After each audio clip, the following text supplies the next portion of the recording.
Odhaduje sa, že zo všetkých živočíšnych druhov, ktoré žili na Zemi, už viac ako 99% vyhynulo.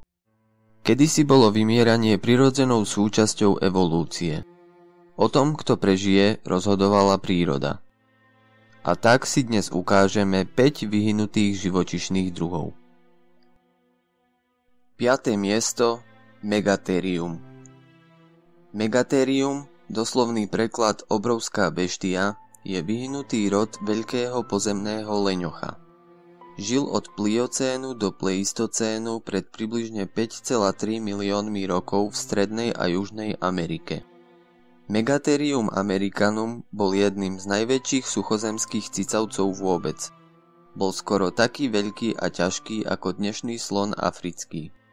Bol 6 metrov dlhý a vážil 4 až 5 tón. Veľkosťou ho presiahlo len zopár ďalších suchozemských cicavcov vrátane mamutov. Prvé fosílie objavil Manuel Torres v roku 1788 na brehu rieky Luján v Argentíne. Fosílie boli prevezené do múzea v Madride a tam zostali. Jeden zo zamestnancov múzea zložil a taktiež namaľoval kostru tohto cicavca.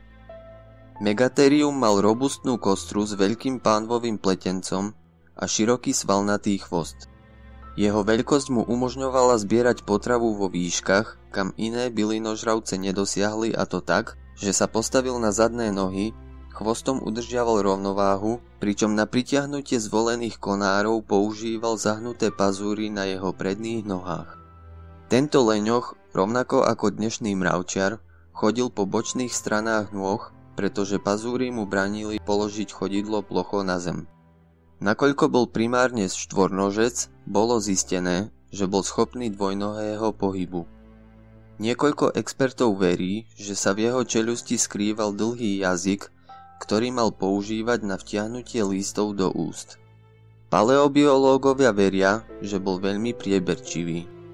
Mal schopnosť vybrať si, ktoré listy a vetvy bude konzumovať, nakoľko mal veľkú úzku peru, ktorou bol schopný chytiť a odtrhnúť konkrétne listy a ďalšie druhy vegetácie. Tak ako väčšina leňochov, aj Megatherium obýval stepy s riedkými lesíkmi a pralesy, kde sa živil rôznymi listami a trávami. Žil prevažne v skupinách, ale taktiež mohol žiť sám v jaskyniach. Počas miliónov rokov nemal nepriateľov, ktorí by ho mohli ohroziť, takže pravdepodobne bol denné zviera. Rod Megatherium vymizol pred 8 až 10 tisíc rokmi. Dôvodom vyhynutia boli pravdepodobne klimatické zmeny, príchod ľudí mal malý vplyv na vyhynutie. 4. miesto – Titanoboa. Titanoboa je najväčší doteraz známy had v dejinách planéty. Žil v období paleocénu asi pred 58 až 60 miliónmi rokov a po vymiznutí dinosaurov sa stal najväčším suchozemským lovcom. Vedci na základe obrovských stavcov odhalili maximálnu dĺžku tohto obrieho hada na 12 až 15 metrov s hmotnosťou okolo 1135 kg, pričom jeho chrbát čnel do výšky až 1 metra. 8 najväčších príslušníkov rodu Titanoboa z celkového počtu 28 meria na dĺžku 12 až 15 metrov. Pre porovnanie, najväčšie dnešné hady sú pyton mriežkovaný s dĺžkou maximálne 8,7 metra a anakonda tmavá s dĺžkou 5 metrov. Anakonda je navyše považovaná za najťažšieho hada planéty. Na druhej strane, najmenší žijúci had Leptotyphlops carla meria na dĺžku len 10 cm. V roku 2009 boli v uhoľných sedimentoch v Kolumbii nájdené fosílie 28 príslušníkov tohto rodu. Nájdené boli počas paleontologickej expedície tímom medzinárodných vedcov. Podľa vedcov bola klíma prostredia, v ktorom žil tento studenokrvný obrý had tepla, pričom priemerná teplota dosahovala hodnotu 30 stupňov Celzia. Takáto teplá klíma na Zemi v čase života tohto obra dovoľovala studenokrvným hadom dosiahnuť oveľa väčších rozmerov ako dnešné hady. 3. miesto – Kôrokožec bez zuby. Kôrokožec bez zuby bol morský cicavec šteľade dugongovité.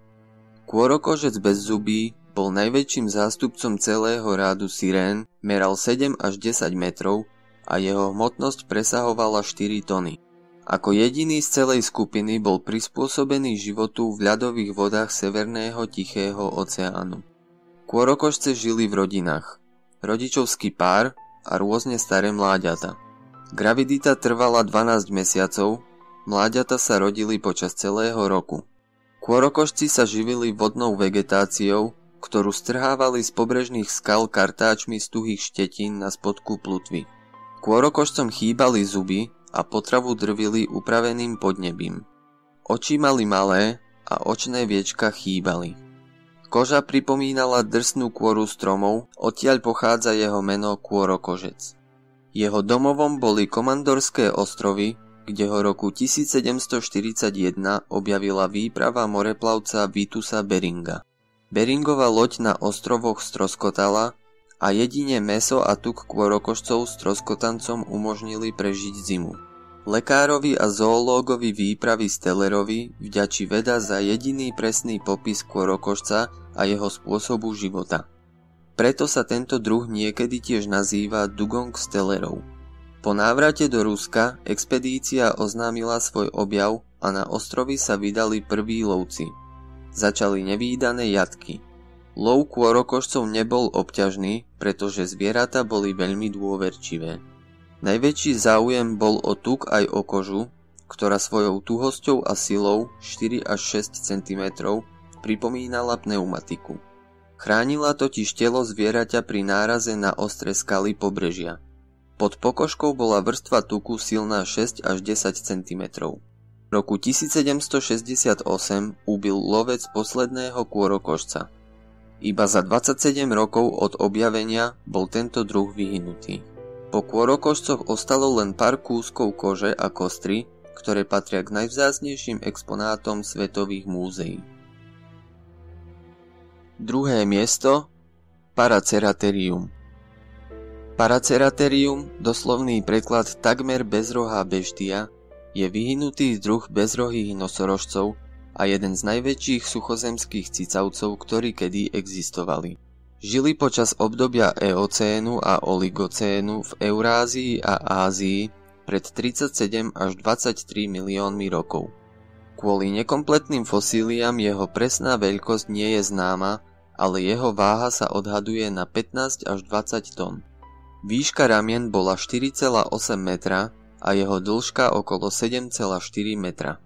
Mal dlhé nohy, ktoré slúžili ako piliere pre jeho masívnu stavbu tela. Jeho krk bol širší od dnešných nosorožcov, v ktorom sa nachádzali silné väzivá a svaly, ktoré boli potrebné, aby udržalo svoju obrovskú hlavu, ktorá merala okolo 1,3 metra. Stehenné kosti merali 1,5 metra a väčšie ich mali len niektoré druhy slonov a dinosaurov. Predné končatiny mali po 3 prsty. Farba a textúra ich kože nie je známa, ale niektoré fakty ukazujú, že bola hrubo zložená, sivá a bez srsti, ako majú dnešné nosorožce. Paraceratherium malo veľké uši ako slon, ktoré používalo na reguláciu tepla. Jednoduché klovité zuby naznačujú, že sa jeho potrava skladala prevažne z relatívne mäkkých listov a kríkov, z ktorých nezískavalo veľa živín, takže muselo skonzumovať veľké množstvo potravy. Paraceratherium bolo veľmi aktívne zviera, pohybujúce sa v stádach po 15 až 20 jedincov. Stáda tvorili dospelé samice. Samice s mláďatami žili o samote, pretože dospelé jedince predstavovali hrozbu pre mláďa. Samce sa združovali len v období párenia, keď medzi sebou bojovali o samice. Rovnako ako u slonov, samice si vyberali toho najväčšieho a najsilnejšieho samca. Dospelé jedince rodu Paraceratherium neboli ohrozované ničím, pretože boli príliš veľké. Mladé jedince však boli ohrozované všetkým, vrátane jedincov vlastného rodu. Predpokladá sa, že mláďata boli chránené matkou a iná obrana sa nepozoruje. Ich jedinou ochranou okrem matky bol vrodený úkon zvaliť sa na zem a nehybne ležať. Dôvod, prečo vyhynuli po prežití 11 miliónov rokov je neznámy, ale je nepravdepodobné, že išlo o jednu príčinu.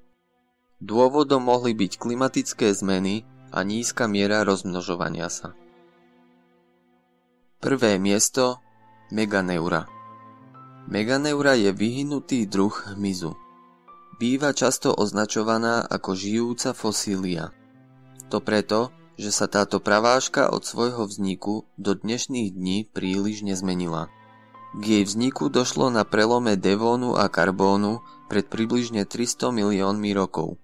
Ubralo z nej hlavne na veľkosti, pretože impozantných 75 cm v rozpätí krídel už nikdy neskôr vážky nedosiahli.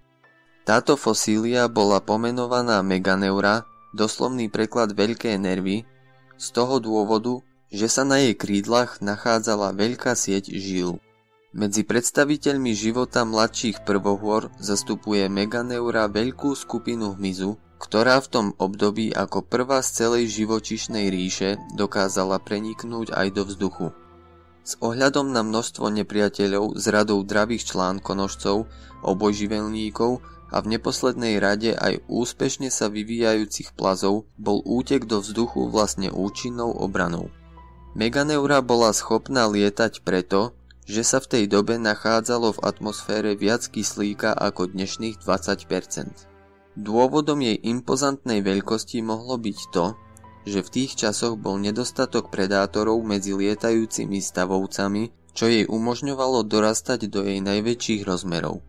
Ďalšia teória popisuje, že sa mohli vyvinúť vo vode a na zemský povrch vyšli už ako dospelý jedinec. Skameneliny Meganeur boli nájdené v Anglicku, Francúzsku a Česku. Dnes ju môžete vidieť v múzeu vo Francúzsku. Dúfam, že vás video aspoň trochu zaujalo a budem rád za každú pochvalu alebo kritiku, či už v podobe komentáru, palca hore alebo dole, alebo zdieľania.